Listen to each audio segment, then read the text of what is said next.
अच्छा, सर से दूसरा सवाल ये है कि देखें आजकल लोगों का कुक होना भी ज़रूरी है कि रेस्टोरेंट को एक रन कर सकें। और अगर लोग कुछ कहते हैं कि अगर कुक ना हो तो रेस्टोरेंट नहीं चल सकता। तो बंदे का कुक होना या कोर्स वगैरह लेना कुछ ऐसा ज़रूरी है या फिर नहीं? जी बिल्कुल। आप ये भी बड़ा अच्छा सवाल आपका है। कुक आपको होना लाजमी है। अगर आप रेस्टोरेंट फील्ड में आ रहे हैं ना, तो रेसिपीज तो जाहिर है आपकी अपनी है। कुक तो कभी एक आ रहा है, कभी दूसरा आ रहा है, कभी तीसरा आ रहा है, लेकिन आपकी क्वालिटी, आपका टेस्ट चेंज नहीं होना चाहिए। वो तभी होगा जब आपको खुद कुकिंग आती है। और कुकिंग आप देखें, किसी भी फील्ड में आप जाते हैं ना, तो आपको उस फील्ड का, और ख़ासतौर पे अगर आपने अपना बिजनेस बनाना है, अपना बिजनेस चलाना है, अपना बिजनेस ग्रो करना है, तो आप किसी भी फील्ड में चले जाएं। ठीक है, आप किसी भी दुनिया के किसी बिजनेसमैन को उठा के देख लें, किसी भी फील्ड के, जब तक वो खुद उस चीज़ का एक्सपर्ट नहीं होता, वो जाहिर है कि उस तरह वो ऑपरेशंस भी रन नहीं कर सकता, वो कॉन्फिडेंट भी नहीं होता, और वो वैसे भी पॉसिबल नहीं है कि अगर रेस्टोरेंट आप रन कर रहे हैं और आपको खाना नहीं बनाना आता, और ख़ास तौर पे वो खाना जो आपके मेन्यू के अंदर है। ठीक है, आपने अपना मेन्यू एक बनाना है, और इसका आपको मैं ये बता सकता हूँ कि मेन्यू शुरू में शॉर्ट रखें। जो चीज़ आपको खुद बनानी आती है आप उसके अंदर वो डालें। अब तो देखें, अब तो इतना सोशल मीडिया के प्लेटफॉर्म्स हैं, यूट्यूब पे आप कुछ भी, किसी भी डिश का नाम आप रख लें, आपको सैकड़ों डिशें आ जाएंगी। उसमें से आपको जो इजी लगती है और जो अच्छी है, जिसके रिसोर्सेज अवेलेबल हैं, जिनकी स्पाइसेस और जो उसके अंदर इंग्रेडिएंट्स डलते हैं, वो उनकी अवेलेबिलिटी होना आसान हो। और इसके अलावा ये है कि कॉस्ट एफिशिएंट भी हो। ठीक है, ताकि, और फिर दूसरा ये है कि आप जो है वो उसकी कॉस्टिंग खुद करें अपने खानों की। जी, अच्छा। कुक होना लाजमी है। जी, कुक आपका खुद, आपका शेफ़ होना लाजमी है। अगर आपको कुकिंग नहीं आती तो आप यूट्यूब पे सीखें, वरना फिर आप ये एक गौतम एक इंस्टीट्यूट है, COTHM, वो F8 में है या कहीं उधर है, तो आप वहाँ जाके भी आप होटल मैनेजमेंट के कोर्स भी कर सकते हैं, हॉस्पिटैलिटी के कोर्स भी कर सकते हैं, और साथ में आप कुकिंग। अच्छा, आप कहते हैं कि जो बालीज आपने शुरू की है तो वो एक डम्पलिंग किंग कहलाता है। तो ये डम्पलिंग किंग को कितना अरसा लगा कि वो किंग बन गए? जी, हमने शुरू किया था, मैंने बताया था आपको एक एपिसोड में या पहली दूसरी में ही, कि 2021 में कोविड में स्टार्ट किया था हमने, और हमने इसकी रेसिपी खुद बनाई थी। ठीक है, मैं डेली इसकी रेसिपी, कोविड में मैं यही करता था कि मैं ज़ाहिर है हर तरह के खाने बनाता था। ठीक है, अपने लिए भी, फैमिली के लिए भी, क्योंकि मुझे खाने खाने का शौक था। तो ज़ाहिर है, मैं आपको एग्जांपल देता हूँ कि मुझे एक तो सब्जियां बड़ी पसंद हैं। ठीक है, मतलब सब्जी के साथ गोश्त हो जाए तो सोने पे सुहागा, लेकिन अगर जो खालिस सब्जी है ना, खास तौर पे गर्मियों में जो आती है, भिंडी, करेले, कद्दू, ये वो मैं खुद बनाता था। ठीक है, और वहां से फिर जो है ना वो ये चीज समझ में आई कि आपने जो है वो डंपलिंग किस तरह बनानी है।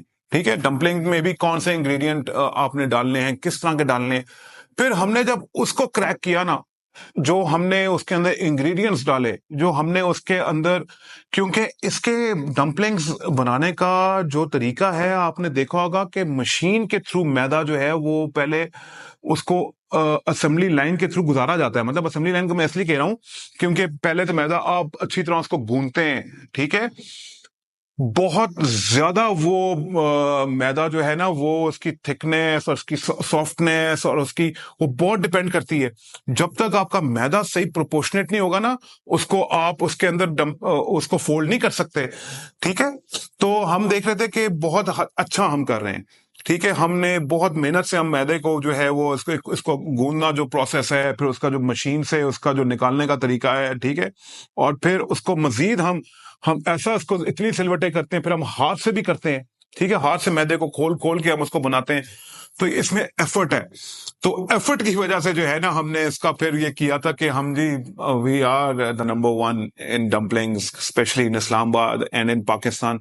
तो फिर ये जो डम्पलिंग किंग का नाम है, ये फिर इस तरह हमने दिया था कि हमें महसूस और एहसास हुआ कि हमने जो है वो जो डम्पलिंग्स हम अल्हम्दुलिल्लाह दे रहे हैं, और भी लोग दे रहे हैं। मैं किसी को वो नहीं कह रहा कि हमारे से बेहतर कोई नहीं है, हमारे से 100 लोग बेहतर होंगे पाकिस्तान में, लेकिन बस एक हमारा वो एक टैगलाइन भी है, Bali is then the dumpling king. तो दोनों चीजें हैं, एक तो डम्पलिंग हमारी बहुत अच्छी है और दूसरा हमारा टैगलाइन। जी अच्छा, एक और बहुत सारे लोग आजकल सवाल कर रहे हैं कि एक रेस्टोरेंट खोलने के लिए नेम को रजिस्टर कराना जरूरी है या फिर नहीं जरूरी? जी बिल्कुल।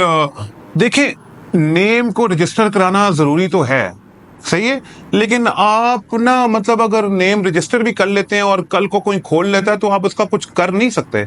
जैसे आप देखें कि लाहौर में एक बट कराई है, ठीक है, तो बट कराई, अगर बट ने रजिस्टर भी कराया हुआ है ना, तो आप देखेंगे कि सैकड़ों बट कराई हैं, ठीक है। आप लाहौर में चले जाएं तो हर कोने खुदरे में बट कराई है, इधर भी बट कराई है, उधर भी बट कराई है। इसी तरह आप और रेस्टोरेंट्स को भी देखें, हर जगह खुल गए हैं, ठीक है। तो हो सकता है उस बेचारे ने मजबूर होकर रजिस्टर कराया हो, लेकिन कौन सुनता है, किसने देखी क्या नहीं, वो सरकारी इदारों में भी गया होगा अखबार होने, ठीक है।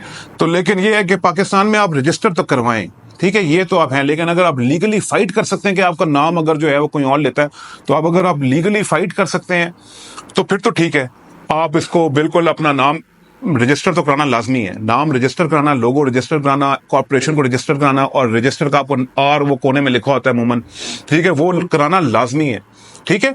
लेकिन उसके बावजूद लोग आपका नाम जो है वो ले सकते हैं, कर सकते हैं, लेकिन उससे कोई फर्क नहीं पड़ना चाहिए आपको, ठीक है। अगर आपका नाम कोई यूज भी कर रहा है तो आप ही की मशहूरी हो रही है।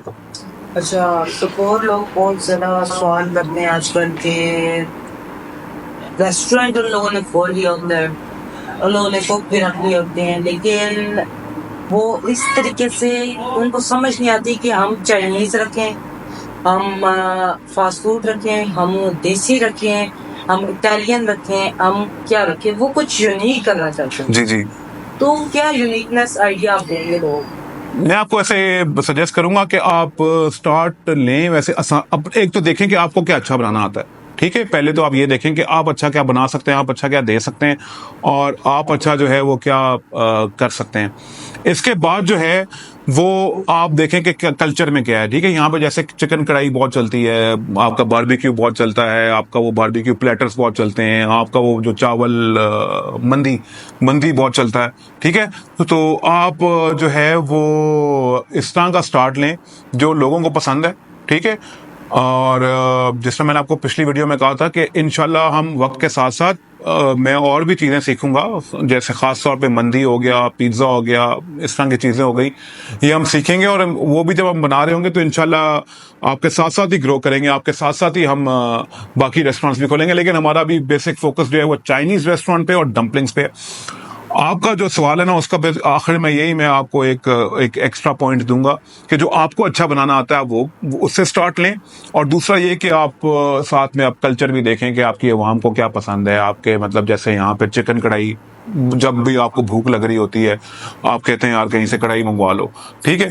तो अगर आप उसकी अच्छी बना सकते हैं, अच्छी मक्खन वाली कढ़ाई बना सकते हैं, अच्छे काले नमक में लोग बनाते हैं, काली मिर्चों में बनाते हैं लोग कढ़ाई, ठीक है, मक्खन वाली कढ़ाई बनाते हैं, देसी मुर्गी की कढ़ाई बनाते हैं, बॉयलर मुर्गी की कढ़ाई बनाते हैं। तो आप उसमें इंग्रेडिएंट्स का, क्वालिटी का ख्याल रखें तो आपकी कोई भी चीज़ चल सकती है। और दूसरा ये कि चीज़ अच्छी होनी चाहिए, चीज़ में आप मतलब जो है ना उसमें कोताही ना करें, तो आपकी कोई भी चीज़ चल सकती है जी।